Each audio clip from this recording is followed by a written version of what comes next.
ಹೌದಪ್ಪ. ಈಗ 17A ಪ್ರಕಾರ ತನಿಖೆ ಮಾಡಿ ವರದಿ ಕೊಡಿ ಅಂತ ಹೇಳಿದ್ದಾರೆ.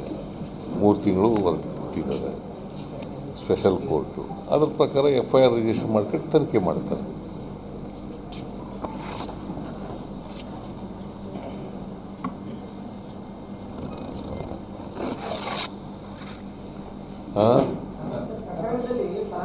ಈಗ ಈ ನಿರ್ಮಲಾ ಸೀತಾರಾಮನ್ ಮೇಲೂ FIR ಹಾಕವ್ರೆ.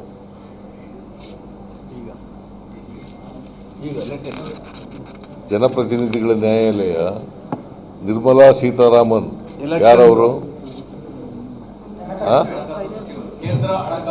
ಮತ್ತೆ ಅವ್ರ ಮೇಲೂ FIR ಹಾಕವ್ರೆ. ಚುನಾವಣಾ ಬಾಂಡ್ ಮೂಲಕ ಹಣ ಸಂಗ್ರಹ ಮಾಡೋದ್ರ ಕುರಿತು ಚುನಾವಣಾ ಬಾಂಡ್ ಮೂಲಕ ಸುಲಿಗೆ ಮಾಡ್ತಿದ್ರಲ್ಲ, ಅದ್ರ ಮೇಲೂ FIR ಹಾಕ್ತಾರೆ.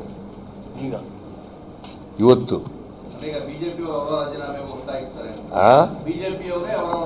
ಈಗ FIR ಆದ್ಮೇಲೆ ಅವರು ಕೊಡ್ಬೇಕಲ್ಲ ರಾಜೀನಾಮೆನ.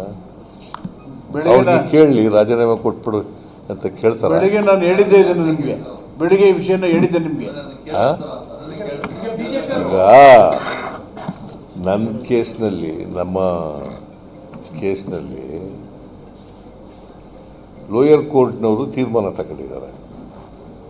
ಸ್ಪೆಷಲ್ ಕೋರ್ಟ್ನವರು ಈ ರಾಷ್ಟ್ರಪತಿ ಅಲ್ಲ, ಇವರು ರಾಜ್ಯಪಾಲರು 17A ಎಂಕ್ವೈರಿ ಮಾಡಿ ರಿಪೋರ್ಟ್ ಕೊಡಿ ಅಂತ ಹೇಳಿದ್ದಾರೆ. ಅದರ ಆಧಾರದ ಮೇಲೆ ಕೆಳಗಡೆ ಇಲ್ಲಿ ಕಂಪ್ಲೇಂಟ್ ಹಾಕಿದ್ರಲ್ಲ, ಅವರು 3 ತಿಂಗಳಲ್ಲಿ ರಿಪೋರ್ಟ್ ಕೊಡಿ, ತನಿಖೆ ಮಾಡಿ ರಿಪೋರ್ಟ್ ಕೊಡಿ.